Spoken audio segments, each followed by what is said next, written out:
lang. Tanghali po sa inyong lahat. Pasensya na po sa pagkakantay. Hello po. Hello. Congratulations! Happy blessings! And of course, the man of the hour, Jay Rivera! Hindi ako nakahawak ng mic na ganito kagaan. Magaan. Ayun po, nice to see you again po sa inyo lahat. And sana po busog po kayo bago po tayo magsimula. And kaanan po natin yung mga tanungan. Ayun po. Thank you, JM. Any message na nakita mo natanggap mong grabe yung music performance mo sa huling movie mo na solo movie mo, which is isa sa mga hits ng recent Sinimalaya. Any comment? Ayun, grabe. Until now, sobrang overwhelming pa rin po ng mga feedback na natanggap ko po. Kasi hindi ko pa in-expect na ganun yung kalalabsan. First time ko pa lang mapanood yung buong output. And pakiramdam ko dami ng kulang. Sinasabi ko kay Fiam, na sana pala ganito, dapat pala ginawa ko yun. Nagulat ako. And natuwa naman ako sobra. And sobrang thankful lang ako sa mga nakatrabaho ko dun sa Child. And syempre thankful din ako kay Max kasi nagawa niya may makilala sa mga filmmakers na bahagi din ng Sinimalaya. So, And of course, isa kong nadalagin mo sa ghosting. Piang, may part 2 na! How do you feel about the good feedback for ghosting? What do I feel? Happy naman. Sobra. Sobrang happy po ako na madaming natuwa sa part ko ng ghosting. Kaya nga po nagkaroon ng part 2 dahil ikaw na siya. Kung pwede lang natin announce yung mga next gathering na nakaka-excite na kaya Oo, nakaka-excite. Pumasok ako. I know. So, ayan, maraming. Nagpapasalamat po ako sa lahat ng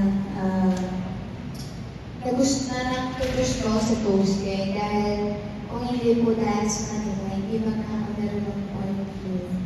Thank you! I like the aura. I like the wave ng prayer. Talaga. ano din, salamat din po sa sa ibang press na nakakalibre kami ng promotion din sa ghosting. Maraming salamat guys. Thank you. Okay, keep nyo na yung mic sa inyo.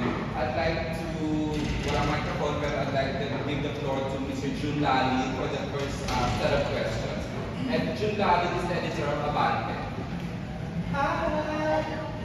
Ang bongga, no? Siyempre, we're all excited na kasama kayo ngayong last night. Kung paano na-excited ang mga fans nyo, nagagaling nila ng love tutor. Diba?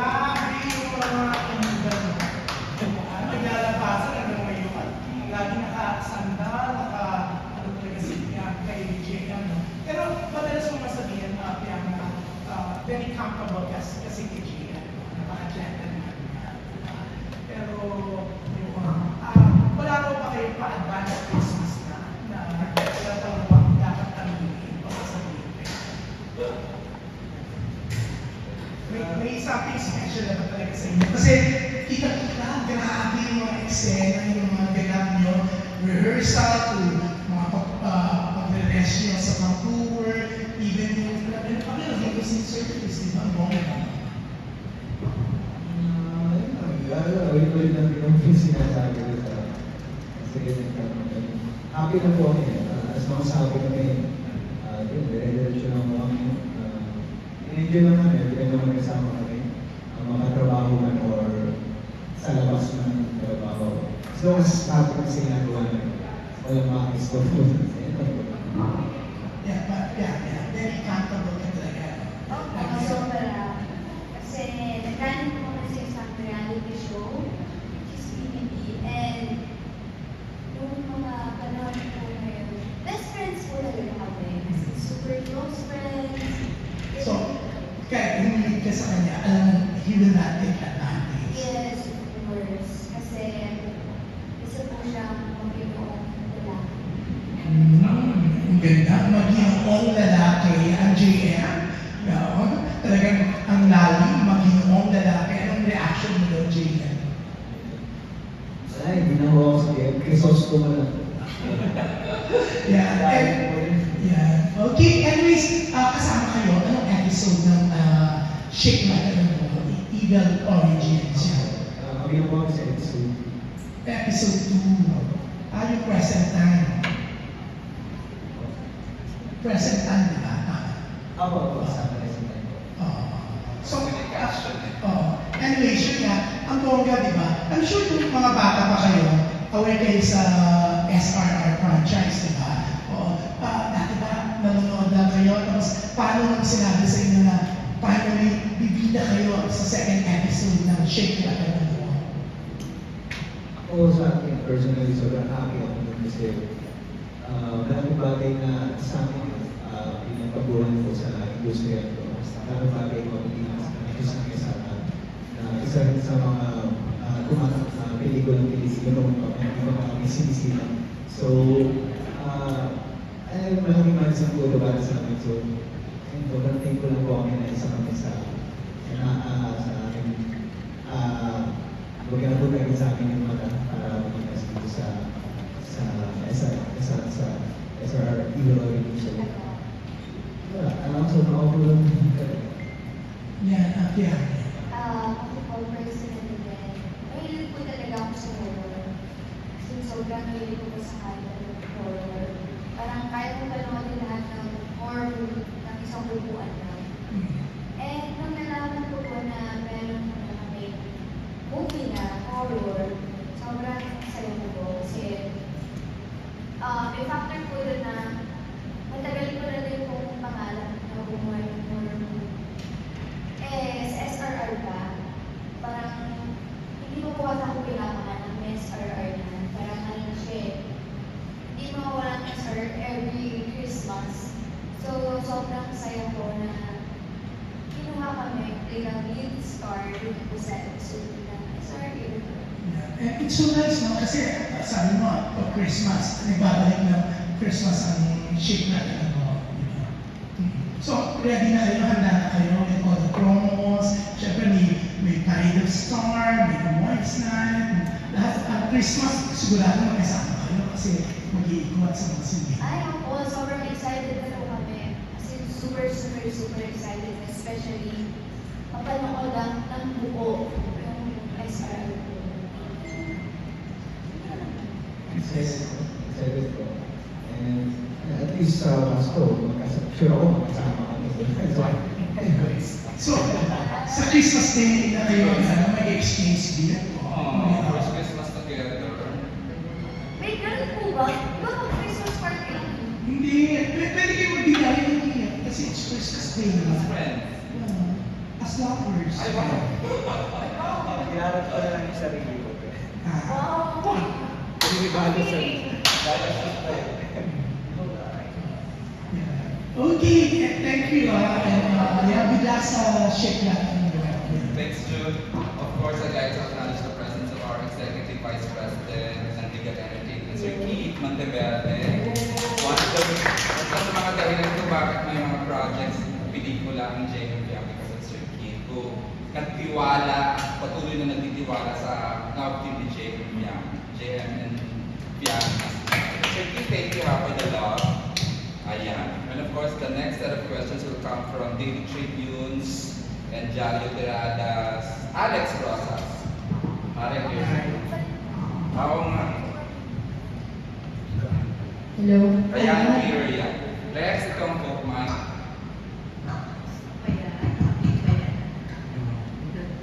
Any difference?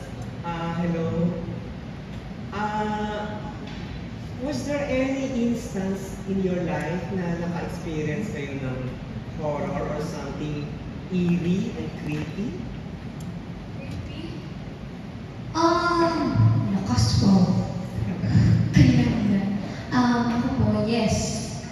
Kasi ako po ay laking probinsya. So, pagka may mga instances, malakas po yung mga energy, yung mga multo sa probinsya. And ako one time, parang... Anong province? Po? Anong province? Laguna po. Parang dulo siya ng Laguna. So, puro puno po talaga. Wala kang ibang makikita kundi puno lang. And nung time na parang mag-isa lang ako sa bahay. Yung bahay po namin, parang typical na probinsya lang po na probinsyang bahay, ganun na. Gets mo ba? Bakit ka nadidistract ako. Nung time ko na yun, parang mag-isa lang ako sa bahay. And then, sinulat na ako, yung family ko din, wala. And yung kapitbahay lang po din namin dun, family lang din namin. So, wala pa talaga ako kasi ako lang. Nakalimutan ko na po ng event, yung pinuntahan nila, anong occasion. And then, parang nag-CR ako ng one time. Tapos, may bumulong sa tenga ko na, Ali, totoo, joke ka tumawa. Hindi ako nag-joke, girl. Kasi totoo, sinabi niya Ali. Ali po kasi yung ko sa family ko. So, talagang bumulong, so, yun lang. Were you scared? What did you do? Nag-react lang po na, ganun lang. Kasi parang nakagulat naman na may bumulong sa akin na ano, totoo nga. Parang nakakagulat. First time ko po kasi yun, na may experience ng ganung horror na parang kasi ako lang mag-isa sa bahay. Yun lang, so far, huwag na sana maulit. How old were you then? 11, I think. 11 po ako naman. Yun po yung pinaka-tanda ko. Pero, madami pa naman po akong experience. Sabi yun lang. Pero marami pa akong experience. Pero yun na lang po yung share ko. JS? Ako, parang wala na buhat. Never po ako nakakita ng kung ano. Pero may isa lang po naranasan ako na bata pa rin ako sa probinsya din sa Quezon. I guess kapag taga-probinsya, marami talaga na-experience eh. That time, halos yun lang din. Parang ginaya yung boses ng tatay ko. Sabi, buksan mo yung pinto na kaya ko. So, hindi naman ako natakot ng time na yun. Gusto kong silipin. Pero, siyempre ba? Kasi nakitang best lang siyang ulit-ulit makita niya. Buksan mo yung pinto na ako sa parang duwende siguro. Okay. Now, one more question. Among the horror movies that you've seen, saan kayo natakot? And why? Pwedeng local, pwedeng international movie. Ako po, so far, wala pa naman. Kasi, hindi, I mean, siguro natatakot ako pag after kong panoodin, pero the next week wala na. Kasi yung mga jump scare, yung parang mga fresh pa lang sa akin. Pero so far panood ko sa lahat na napapanood kong movie, wala pa naman akong napanood na trauma or what. Kasi I love watching horror movies na po. Isa sa mga favorite kong genre ng movie or so far wala pa naman. JM? Wala rin po. Pero may nakatumatak na siguro sa akin yung part na MRT na sa educate ata or night. Grabe yung inis ko nun yung ending nun. Yung kinulong ata si sa and then akala ko may pagka-happy ending hindi pa bad. So, ayun, nandito na ako. Kaya nakikita ko yung mask na yun. May nandun pa rin po yung inis.